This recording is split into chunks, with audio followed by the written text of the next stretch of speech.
And the advice I would give to my child in that situation also comes from the fact that I don't know how long that craziness is going to last. I think because of higher interest rates, the whole NFT blockchain metaverse thing kind of collapsing, I think a lot of efforts will be diverted toward solving real problems. Maybe that's the future.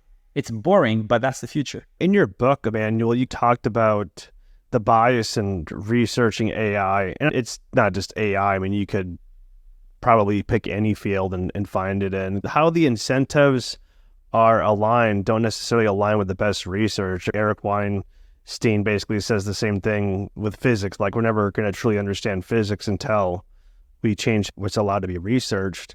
But can you talk specifically about how AI research is a little bit overly optimistic? Yeah. So I think obviously a lot of these things happen in research in general. People are a bit disappointing at the field and how it works. And a lot of that applies to research in AI for sure. I think specifically to AI, one of the problems of the past few years has been that the whole community organized around the idea that every new discovery, let's say every new method proposed, needs to beat every previous method. So you need a metric to show in your scientific paper at the end of the paper where you prove how it beats everyone else. And it's become such a big problem that that's expected, let's say, from every single article. That has degraded research a lot because now people, what they want is to find a metric that supports that, right? And it's not really done in a very, if you want, in a very honest way.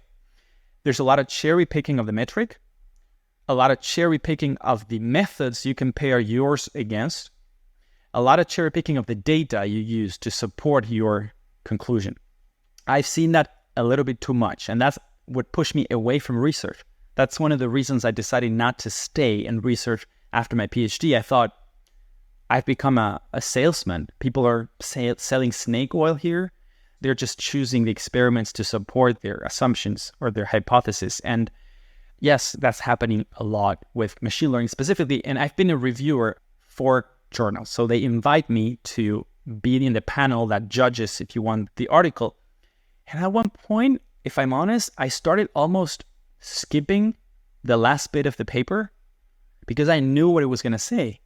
I knew they would say, we are the best. We beat everyone else. Look at the numbers. You have this table, always have this table with the numbers, the metric of your method against other methods. And they use boldface to indicate the best metric, best method. And it's always the author's method. So it's like, I know what I'm going to see. I try to focus when reviewing the papers on the merits of the methodology. Because the reality is that current AI is very narrow, focuses on solving a specific problem. And sometimes a method works better for a specific kind of data, for a specific kind of problem. And it's good to acknowledge that there's no universal AI that works well everywhere. But that's degraded a lot the work in AI, the focus on metrics, numbers, being the best, always being the best. I saw recently that they were talking about AI girlfriends. Do you think that's actually going to be a thing? It's very hard to know what people like in terms of interacting with computers.